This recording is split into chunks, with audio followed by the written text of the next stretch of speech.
you know, it doesn't it doesn't if you see someone who you just might if you think he might be struggling, there's a good chance he is. If you're picking up on these signals and you're thinking it, chances are he or she is going through it. I say he all the time, but it's non-discriminative. Yeah. Go and ask them. Put your hand on their shoulder and just simply say, you know, are you okay? Are you all right? You know, if you need to talk, and they'll probably say, yeah, I'm all right. Say, are you sure? You know, because if you need a chat, I'm here. And really important, if you're not up for them to turn around and say, well, no, I'm not. Can we talk? Don't ask them. You've got to be. You've got to be willing to listen to their story. You need to, and be prepared for what they could potentially unload on you. Yeah. So it's really good. But look, guys, the thing with that is too that as I'm going to call that person who's asking the question, "Are you okay?" a carer, okay? Yep. Just as a general terminology, the thing about being the carer is you can't take on board the person that you're talking to's issues. No. All right, because and nor should you. That will just draw you, or possibly draw you into depression yourself. But being able to speak to somebody who is unwell and offering them advice or not offering them advice, just being the lending ear, might save that person from topping themselves. Absolutely. And to me, that's a hero. Yeah. Without going overboard. Yeah. You know, so my two bobs worth. You know, you never know what's going through someone's mind. Now, look, everybody who's watching this program has probably been the lowest of lows, and could possibly be at their lowest of lows. Yeah. At this very, very point. Okay. They might have somebody that they can speak to. They might not have somebody that they can speak to. You know, there's a lot of variables in this bloody depression and mental health crap that goes on in our lives. Yeah.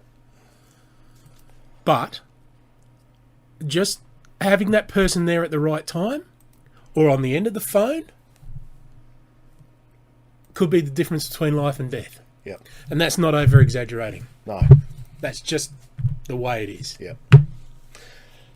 So we're gonna go on now and talk about how to ask if you're okay. So you're in a position. See, to me, this sounds like a really strange thing that we should be talking about, because you'd think most people would know how to ask the question, are you okay? Are you all right? But you know what? Social media is taking that away from people. I remember years and years ago, my daughter says, I said, go make some friends, because we were DJing at a kids show, and go and make some friends. And she said, Dad, I don't know how to. And it's like, geez, when we were kids, if there were kids there, it was just, you just went and started joining in. Yeah, you just went out and played, didn't you? So let's go through how to approach someone and what to ask someone. So all right, I'm going to hand it over to you now. All right. The big thing here is that you've got to start by having a chat. All right. If you can't have a chat, or you haven't got the time for the chat, don't start the chat. Okay? Because that person's going to want to need to talk to you. Talk to anybody. All right?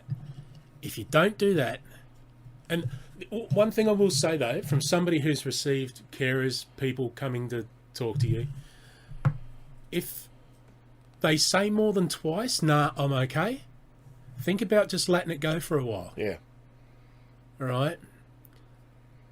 If something happens in the meantime before you speak to them again, unfortunately, that happens. There's no point if someone's in the middle of working and you say, they're under a car or got their head in a press. Are you all right, mate? Do you want to talk? And they're going to say no. Wrong time. Yeah, pick the time. You've got to pick the time to ask them. When they're knocking off, Not necessarily at lunchtime, because sometimes during their lunch breaks, Yeah. they're on a limited time. They've got to run out, get some food, and so pick the time. You've got to plan it when you're going to ask them, Yeah. so that they're going to, if they want to talk, they can. I call that quiet time, Yeah, because when you're quiet, you've got the voices going on in your head. that's right. That's when it all. So Yeah. when those voices start taking over, that's when you really need to be talking to people. Yeah, So look, having a chat with somebody is always a great first thing to do. yeah, Because I said it earlier on, you never know whose life you might be able to save just by talking and listening. yeah, The next thing would be starting the conversation. Hey, how have you been lately? What's been happening? Things like, you haven't seen yourself lately? Is there something wrong? Anything you want to talk about? How you doing? Yeah, how you doing? because especially if it's in the workplace, something could be happening at work that's making them depressed, and so you could have all. There could be Listen, someone buying the business out and taking over. You don't know whether your job's secure. You start the conversation by saying, "Oh, gee, I'm a little bit worried about this. Whether we've got a job next month. How do you feel about it? Just plant the seed. Initiate. Pick what you're talking about." And I mean, and let's face facts, folks. This is the roughest it's been for a long, long time, with all this Ukraine stuff and the Solomon Islands shooting nukes at us. yeah, well, And, mate, even I broke down. I admitted myself to hospital, and yes. it's hard out there. COVID has ravished my business. It's just a morsel of what it used to be. Everyone is struggling out there, so this is more amongst us than what we know. And I'm sorry, I've got the live feedback up again. Sorry to cut you off there, Fish. And I'm noticing there's a lot of glare off the top of my head there, so I apologise to anybody who's watching this, thinking... Yeah, that's quite distracting, isn't it? It is, so... You could power this whole station, our whole studio. I'm with honestly just, going to need a makeup kit if we're going to continue to be doing this over the next maybe wear a hat. time. Yeah. Wear a hat. Look, that's... that's... Start the conversation. That's where we're going with that. The next thing would be how to respond. All right. You don't have to say anything to somebody who's suffering depression. Being a mate and just sitting next to them while they're talking, Listening. you don't have to give advice. Just listen. And quite frankly, maybe, it's not really our place to be giving them advice. No. What we need to be doing is listening to their story. You don't try to solve the problem. No, it's not up to You you, can't do to it. solve the problem. This is why we have healthcare professionals and stuff like that. So, maybe someone's struggling, and you can recommend. Have you tried ringing Beyond Blue? Have you tried watching those Mental Men? They're pretty funny, and good looking. Yeah, let's not spin bullshit. Okay? No, all right, hold on. I mean, let them know you're there for them. Yeah, And you actually said something to me a few weeks ago, Fish, where you, that you said if somebody says to me, I think I'm using your words here, and says that they're there for you, be there for them. Don't say you're going to be there, but then anytime they call or message you, you don't answer, or you don't call them back if you're busy or something like that. yeah, nothing worse than saying, Justin, I'm there for you, mate. Give me a call, and then you can see, oh shit, Justin's ringing me. Oh, I don't want to take his call now. I'm in the middle of watching the footy. Yeah. Don't say you're going to be there for someone if you're not prepared to take that call, because That person that you said it to could be Reaching at their out. rock bottom with a bloody knife in their hand, ready to end it all. yeah. So You yeah, know? be there if you say you're going to be there. Sorry, I cut you off there. No. That's all good. I mean, that's how to respond to it, you just got to be a mate. Be a mate and listen. The basic stuff works best. And don't judge what they say, even if you don't agree with them.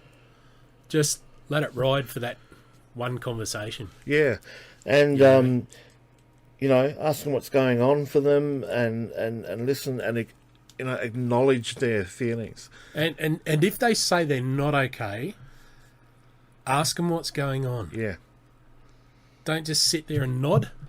I mean, this is all basic stuff, guys. This is so basic that a moron should be able to do it, but people don't anymore. They're too preoccupied with their head in their bloody phones. Yeah.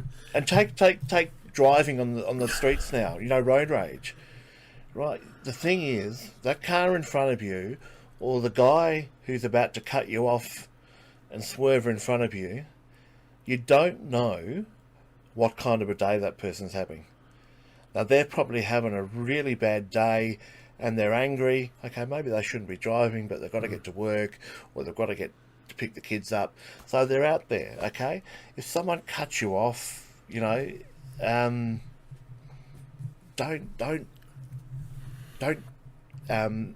add to their anger. Don't beat the horn, flash your lights, and hey, you bloody, sticking your hand out the window, giving them the bird, because all you're doing is igniting the situation. You've really, and this is what I do now. When I drive, I'm out there just for a nice, relaxing drive. If someone does the wrong thing, I just back off. Don't even look out my window. Just keep on driving. You don't engage with them. Okay, so you don't know what kind of a day someone's having. So don't judge people. We're so quick to judge, but we're so quick to not keep an eye on them and ask someone if they're okay. It's got to go both ways. Now, if someone says they're not okay, what do you do? yeah, well, I mean, as I said, you ask them, you listen, you acknowledge their feelings. What else? I mean, I'd probably suggest here, before you actually give them advice on what to do, ask them and see what they think would benefit them. All right. If they can't come up with anything, that's when you come in with, okay, maybe you need to call this number. Yeah. Maybe we need to go to your mental. doctor. Yeah, and that's. I keep saying that at each one of these videos that we do. That the first thing you got to do when you're feeling everything's getting you in here, speak to your GP. If you haven't got a GP, bloody well get one. But you know what? Not everyone wants to go see their GP, and this is the thing with mental health, is there's no one fit for one person, for everybody, No, that's yeah. I'll pay that, mate. Yeah. So now, look, I've just put on the page. If you're not watching us, you're listening to us. Just a few numbers, okay? These are well known. The TV stations use them: Lifeline, Beyond Blue, the Mental Health Triage. Regional access is what we touched on at the beginning of the show for regional South Australia, and of course the Urgent Mental Health Care Centre, which is a new 24-hour walk-in clinic. Now I say clinic, but it's lounge environment, comfortable, relaxed setting. So good one, Justin. Had to play around with it, didn't you? Yeah, it's ticking me off. So Sorry. Right, I'm happy. You couldn't have waited just 3 more minutes. No, I couldn't. I honestly couldn't. It was driving me insane. The green screen's gone, but that's okay. All right. Now There you've we just go. lost the illusion of our studio. I'm happy. So yeah, be prepared for what they're going to say in case they do turn around and say, no, I'm not okay and I need help. Yeah. At least know some things that are available out there so that you can pass it on to them. Because nothing worse than, I need help, and you go, Yeah. Yeah. No, that's right. That's the right fish. bugger. So yeah, that pretty much covers most of it. That you can get some information like that from Reach Out. But you just got to be a mate. I've said it a few times tonight. You just got to be a mate. Yep. All right. Listen. Look out for people. Look out